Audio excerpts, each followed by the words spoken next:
The Dungeon Master is the controller of everything in the world, except for the player characters. Even then, it's the DM's job to sort of puppeteer them through the world, presenting a story, villains, friends, and laying down a road for them to follow. But any DM can tell you, it's not that simple. Players unwittingly foil our plans all the time. But what if a player knew full well what was going on and used all the knowledge of the lore, game mechanics, and their own character to outwit the Dungeon Master? This is a really good story, but first I want to thank our sponsor for making this video possible. The Game Master Companion is an epic, all-in-one Game Master screen, storage, and transport solution for Game Masters of all tabletop RPGs. Bring everything you need for game night, including a practical GM screen full of handy features, all in one handy box. What features, you might be asking? Oh ho ho. The GM screen is complete with built-in initiative tracking, 18 reusable cards, and a dry erase marker included. Panels with inner pockets for customization, and the storage transport box has all the room you need for books, dice, and minis.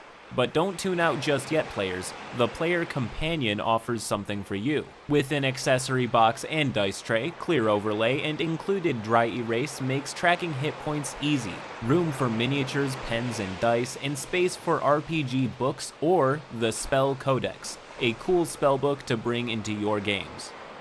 If any of this looks cool to you, they're doing a giveaway right now. Click the link in the description. See you there.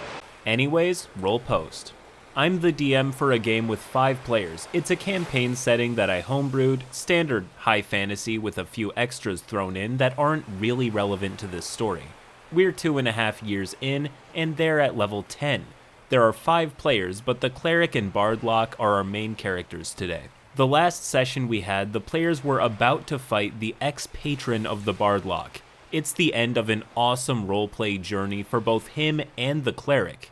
One of redemption, self-realization, sacrifice, and a haunting astral projection type homebrewed event where the Cleric put both himself and the Bardlock into death saving throws to have a therapy session at the halfway point between life and death, ending in the Warlock throwing away his patron's boon after realizing that he was being used to release his evil fiend patron in Ultraloth that I homebrewed.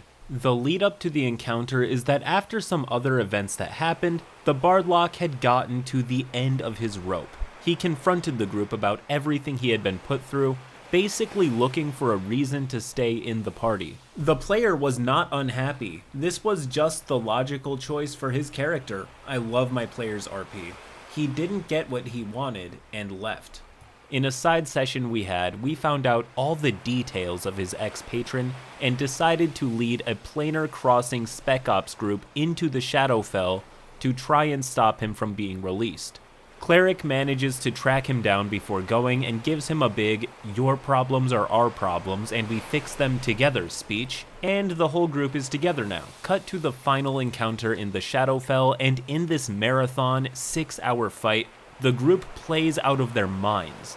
The tides of battle shift back and forth between preventing the release, almost getting mass charmed, to attempting to fortify the prison using equipment brought by the Spec Ops team in a portable hole. Something the players didn't know they had, but where they keep an arrangement of kit to be prepared for any situation. More on this later. This is a massive player green flag. Taking notes and keeping track of the items at your disposal both shows the DM that you care and also lets you solve problems more creatively. In all the best groups I've been in, there has been at least one note taker in the party. It's super worth it, and you'd be surprised the things that you can forget when you start taking notes. It's not for everyone, but if you find yourself being a party leader or thinker, then you might benefit from this advice. Plus, you will be the DM's personal double-edged sword. On one hand, hooray, this player is absorbing all of my important information.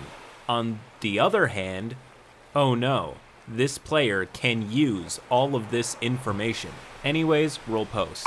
But the Ultraloth is ultimately released and the fight is on. Things seem to be going well for the group.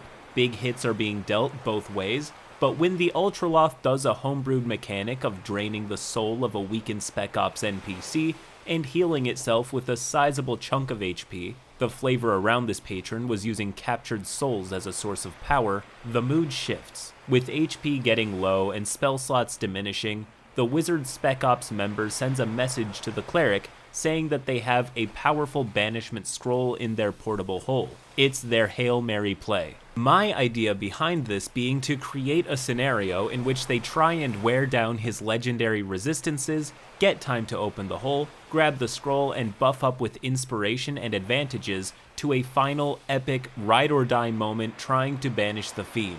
Or at least, that's how I envisioned it would go.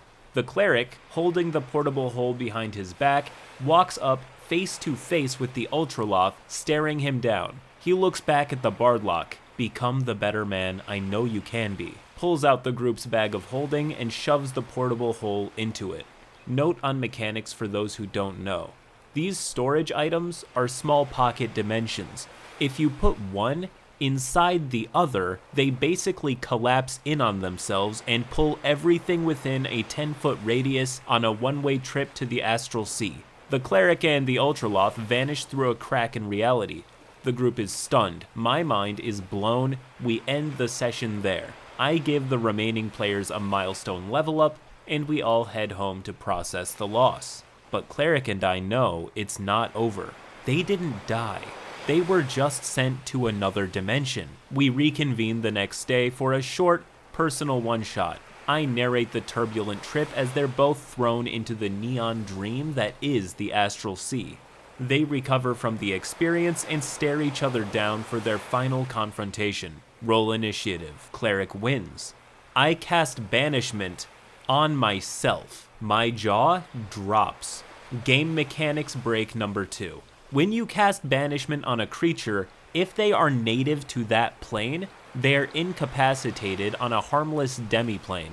If they are not native to the plane, they are instead banished back to their home plane, and if you concentrate on the spell for 1 minute, the banishment is permanent. The Cleric just banished himself home. We do a d20 roll to figure out where he landed. He rolls high enough that he's in no danger, so we resolve that minute with no issue and he's safe. The other players don't know yet, and there's still the issue of regrouping, but I have been outplayed at every point in this encounter, and I loved every second of it. We've just had the next session, and in the level up, the Bardlock, via additional magical secrets, took some of the main spells the Cleric used in a taking up the mantle bit of roleplay, Revivify and Sending. They make it back to the material plane, and the Bardlock casts Sending to the Cleric. I look to the Cleric's player, and I get a small nod. I'm alive.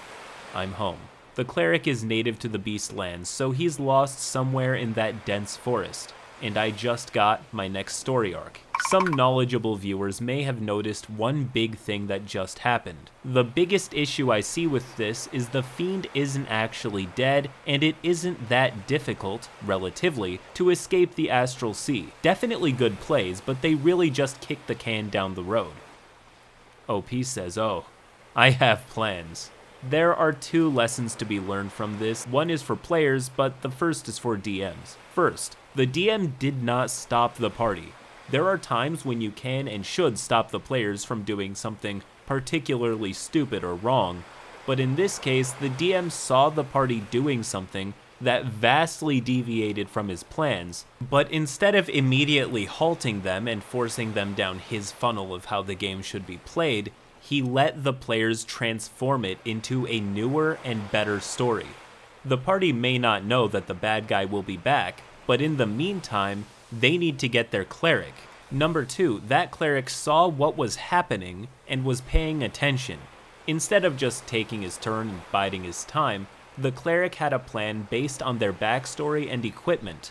Far too often, and I'm sure DMs everywhere will agree with me, many players don't really understand their character's abilities or equipment, relying on the DM or whoever's most knowledgeable in the rules to explain it. Not this guy at all. This was a player with such a thorough understanding of their character, they came up with one action that both banished the bad guy and sent their character arc full circle, right back to the Beastlands that they came from, creating a character arc all about them. Now, This is a rare best case scenario where the players and DM are at their best, complementing each other. This is a story of quite the opposite. Roll post. Now, I'm pretty new to D&D and have only played a max of 10 sessions with different groups altogether.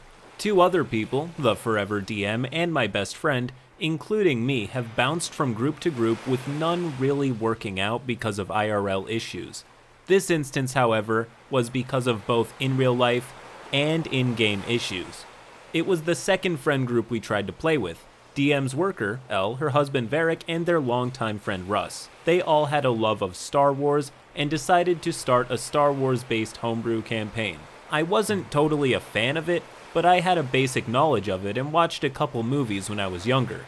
But the DM assured me that if I had any questions, he would help me out the best he could. So the premise of the campaign is what drew me in, mostly because we were in the Star Wars universe, but we would be playing the role of Sith. Villains in my peanut brain. It was a great concept and we decided to go for it. Now, the first red flag I should have seen was one of the players. We'll call him Varric, saying he would be the race of an actual Sith and he chose the wizard homebrew class the DM came up with. Now, it's not necessarily a bad thing to want to be the biggest and baddest, but I noticed he already had an ego like he was better than everyone at the table. And the two do not mix well together. What transpires is a series of problems and red flags that all build up to the final climax, as one bad player plus an infinite loop of transgressions equals 0 game. We were at a Sith academy on a planet that was desert and dry. All of our characters were grouped for missions regarding rebellions on the planet and other things like that, while also competing for a spot as apprentice to the Sith Lord in charge of the planet. The next red flag from Varric was that he wanted to intimidate the party at the first meeting. Yeah, it was slightly annoying, but everyone was laughing about it, describing how scared they were. Elle, Varric's wife, was already fed up with him and knew it was going to get worse. As she told me later, Varric was always controlling and trying to do things himself, designating himself as party leader.